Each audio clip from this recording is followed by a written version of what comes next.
dan juri yang terhormat, saya Rika Kumalahasari, pembicara satu tim pemerintah penutup, akan menyampaikan pidato saya dalam 3, 2, 1. Di perdebatan kali ini, kami merasa terdapat kesalahan pengertian serta berpikir dari tim pemerintah pembuka maupun tim oposisi pembuka. Oleh karena itu, kami sebagai tim pemerintah penutup akan mengkarakterisasi ulang mengenai status quo saat ini. Adapun, kami akan membawakan karakterisasi dengan 2 hal.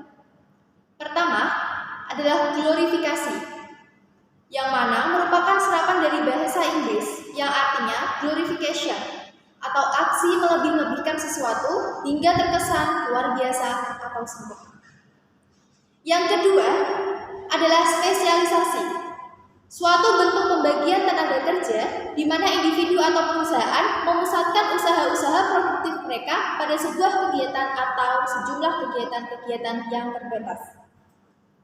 Jadi, karakterisasi yang kami ambil adalah kami menyesali adanya aksi melebih-lebihkan sesuatu hingga terkesan luar biasa pada karir spesialisasi tersebut.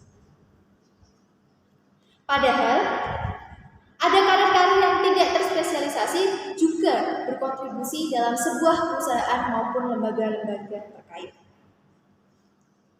Sebelum saya menyampaikan argumen saya akan meluruskan lagi statement tim oposisi. Tim oposisi mengatakan bahwa pengalaman dapat didapatkan melalui magang. Jika perkuliahan yang kita rasakan bukan sesuatu yang ingin kita lanjutkan dengan karir, kita bisa melakukan kegiatan magang.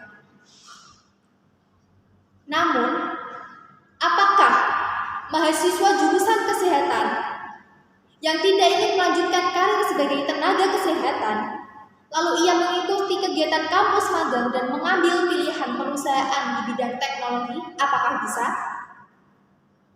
Tentu tidak. Dan apakah nantinya saat ia lulus, lalu ia melamar di perusahaan tersebut juga bisa? Tentu tidak. Selanjutnya saya akan menyampaikan argumen mengapa glorifikasi karir spesialis tidak seharusnya terjadi. Yang pertama, jika glorifikasi karir spesialis terjadi, maka pekerja hanya dapat melakukan satu pekerjaan saja. Dan ini tentu menimbulkan fleksibilitas di dunia kerja akan menurun. Kita ambil contoh, dokter spesialis mata yang bekerja di suatu rumah sakit tertentu. Bayangkan jika rumah sakit tersebut mengalami kebangkrutan. Lalu ia akan bekerja di mana? Kalau glorifikasi karir spesialisasi ditetapkan. Lalu apa dampaknya jika glorifikasi karir spesialis ditetapkan? Yang pertama, akan adanya pengangguran tinggi. Yang kedua, akan terjadi kemiskinan di mana-mana, dan yang ketiga akan meningkatkan kriminalitas. Dan yang kedua, dampak selanjutnya dari glorifikasi karir spesialis adalah pengangguran struktural. Karena pekerja tidak bisa beralih ke pekerjaan yang lain, sehingga pendapatan nasional pun menurun, pendapatan per kapita masyarakat rendah, produktivitas tenaga kerja rendah, pemborosan sumber daya manusia, dan banyak lagi hal-hal yang ditimbulkan. Sehingga kami yakin bahwa tidak dibutuhkan adanya glorifikasi karir spesialis. Dan yang terakhir, kami akan menjawab sekaligus membuktikan dari tim oposisi bahwa glorifikasi karir spesialis tidak seharusnya terjadi.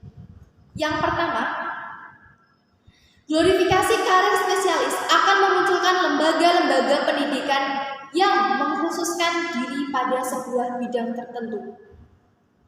Lalu yang kedua, jika glorifikasi karir spesialis terjadi, maka akan berdampak pada gap atau perbedaan dalam penetapan gaji karyawan. Karena spesialisasi bergantung pada kesulitan, jumlah pasar, dan ketersediaan pegawai. Kita garis bawahi bahwa glorifikasi bergantung pada kesulitan, jumlah pasar, dan ketersediaan pegawai.